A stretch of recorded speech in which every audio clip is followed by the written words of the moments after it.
Hello các bạn. Hôm nay Kinh Mèo Hay xin phép làm một cái video để đáp ứng cái yêu cầu của các vị khán giả ở trên Kinh, đề xuất một số các cái bài toán rất là đặc sắc. Thì đề nghị trước hết là cái bài toán về cái phép trừ cho số đảo ngược. Ví dụ là cái phép tính này 72 trừ 27 hoặc là 43 trừ 34 thì nó bằng cái gì? Đó thì vị khán giả tuyệt vời này cũng đề nghị Kinh giải thích thêm cái nguyên lý, nguyên tắc của cái bài toán. Thì đối với kết quả phép trừ 72 trừ 27 này nè, thì chúng ta nhẩm rất là nhanh ra luôn, lấy số 7 trừ số 2 bằng 5 và lấy 5 nhân với 9, nó ra kết quả là bằng 45. Như vậy nó gồm hai bước ha. Bước 1 là lấy số lớn trừ số nhỏ. Phép tính có hai chữ số 72, 27 đảo tới đảo lui nó chỉ có hai chữ số thôi. Chữ số lớn và chữ số nhỏ. Thì bước 1 chúng ta lấy chữ số lớn trừ chữ số nhỏ. Đó. Và bước 2. Bước 2 chúng ta lấy kết quả 5 nhân 9 là nó ra. Nhân với 9 là nó ra kết quả của bài toán. Tương tự như vậy thì ở dưới chúng ta dễ dàng thấy kết quả là 4 trừ 3 bằng 1. 1 nhân 9 là nó bằng có 9. Đã ra luôn kết quả.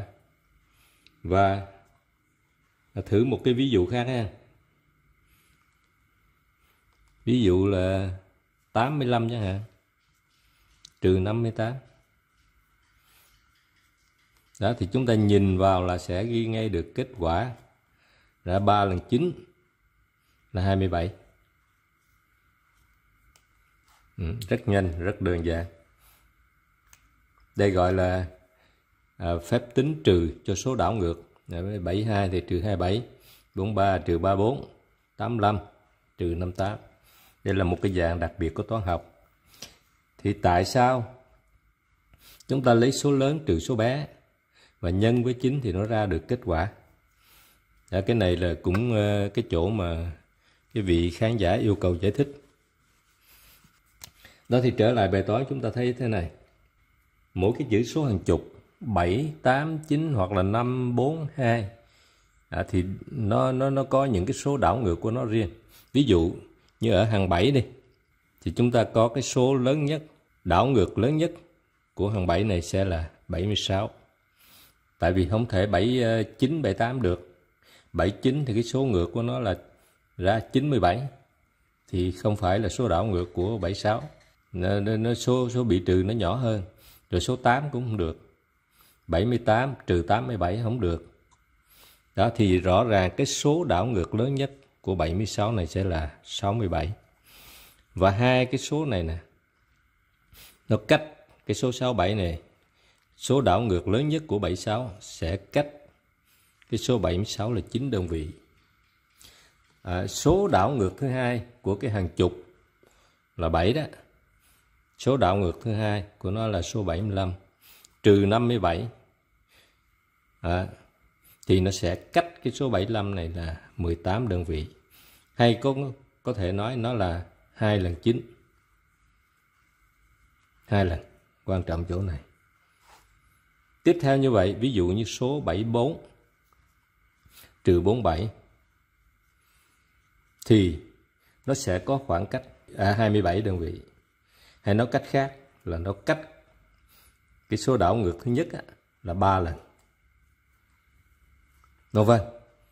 Cho tới xuống 71 trừ 17.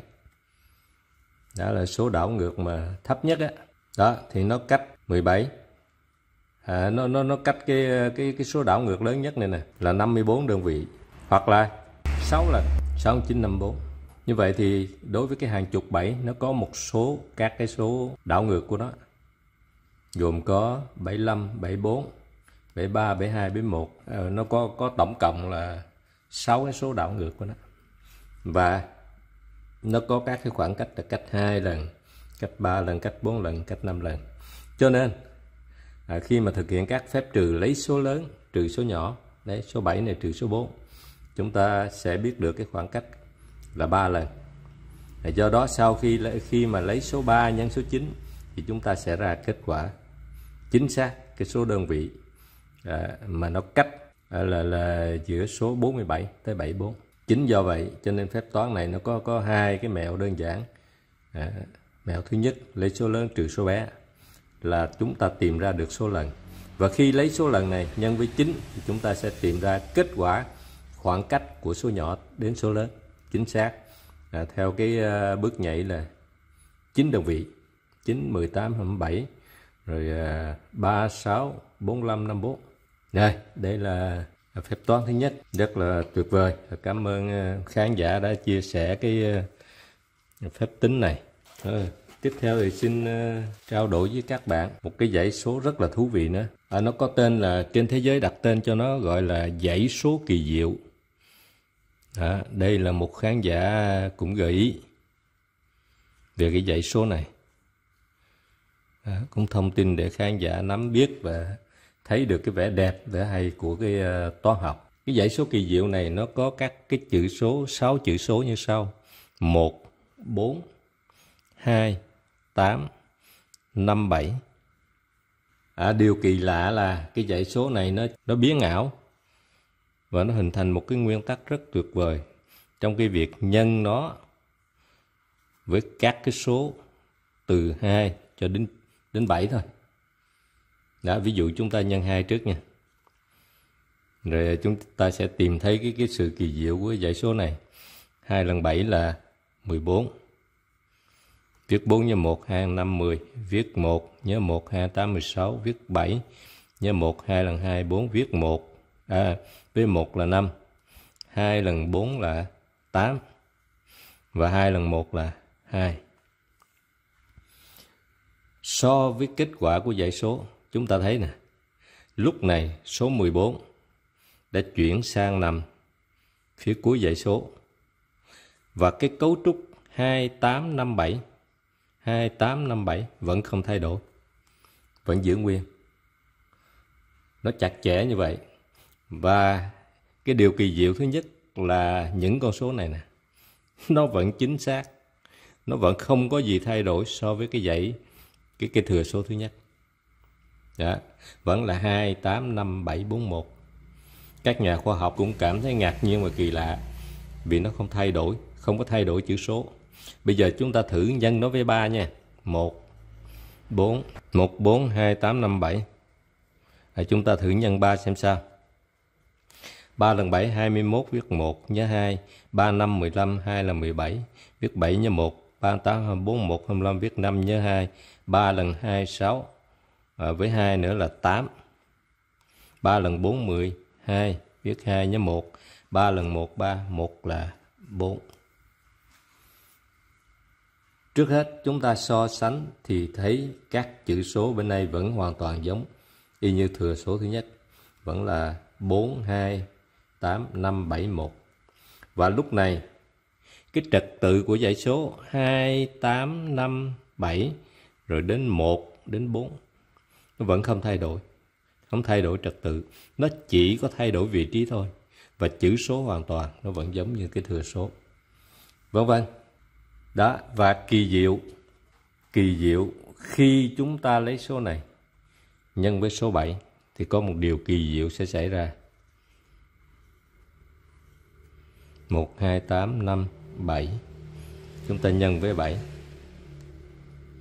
Đây là tên gọi, lý do sao thế giới người ta đặt cái dãy số này là dãy số kỳ diệu. Đây, 7 nhân 7 bằng 49, viết 9, nhớ 4. 7 lần 5, 35, chia 4 là 39, viết 9, nhớ 3. 7 lần 8, 56, cộng 3 là 59, viết 9, nhớ 5. 7 lần 2, 14, cộng 5 là 19, viết 9, nhớ 1. 7 lần 4 là 28, cộng 1 là 29, viết 9, nhớ 2. 7 lần 1 là 7, cộng 2. Từ nhân cái dãy số kỳ diệu này 1, 4, 2, 8, 5, 7 nhân cho 2 đến 6, 2, 3, 4, 5, 6. Nó đều cho một cái dãy số không đổi. Rất là chặt chẽ, rất là kỳ lạ. Không hề biến đổi cái trật tự của các con số, cái vị trí của các con số so với nhau. Nó chỉ là thay đổi cái vị trí trật tự ở trong kết quả của phép tính thôi. Còn vị trí của từng chữ số so với số đứng trước với đứng sau không thay đổi. Kỳ lạ như vậy, vững chắc như vậy. Bỗng dưng khi nhân với 7 thì nó biến hết thành số 9. Và sau đó thì nhân với số 8, số 9 nó không còn hiệu quả nữa. Con số này nó kỳ diệu ở chỗ nó chỉ có kỳ diệu, kỳ lạ từ số 2 tới số 6 thôi, mà các nhà khoa học cố gắng phân tích không ra. Không hiểu cái trật tự của nó được sắp xếp một cách ngẫu nhiên, rất độc đáo, trật tự của nó được sắp xếp một cách rất là ngẫu nhiên mà rất độc đáo. Nhưng cuối cùng khi nhân với 7 thì đùng một cái nó biến hết thành số 9. Đó là cái hay thứ nhất của phép tính này, cái ảo diệu thứ nhất của cái phép tính này. Còn cái ảo diệu thứ hai, đó là dựa trên cái tính chất này. Dựa trên tính chất này, nếu học sinh mà gặp cái phép tính này thì nó có cách xử lý rất là lý thú, rất là tuyệt vời. Sau khi mà nắm được cái tính chất, cái đặc điểm của dãy số kỳ diệu này rồi đó, thì khi gặp phép tính này, các em sẽ xử lý rất nhanh. Để chúng ta ví dụ. Ví dụ 1, 4, 2, 8, 5, 7 nhân với 4 chẳng hạn. Thì các em sẽ tìm ra được con số đầu tiên nha. 4 lần 7, 28. Đây, ghi số 8 ở đây. Đây số 8 đây nè. Thì các số tiếp theo ghi lại là ghi liên tục là 5, 7, 1, 4, 2. Chúng ta đã nắm cái tính chất là trật tự không thay đổi của vị trí giữa các chữ số với nhau. Chúng ta đã nắm nguyên tắc đó rồi. Cho nên chỉ cần biết số sau cùng đó, thì có thể tự động điền nguyên dãy số vào và kết quả vẫn chính xác, không có sai. Không có sai trật chỗ nào hết. Đâu bây giờ chúng ta thử kiểm tra nha. Đây, giờ chúng ta thử kiểm tra cái phép tính này xem thế nào. 1, 4, 2, 8, 5, 7. 1, 4, 2, 8, 5, 7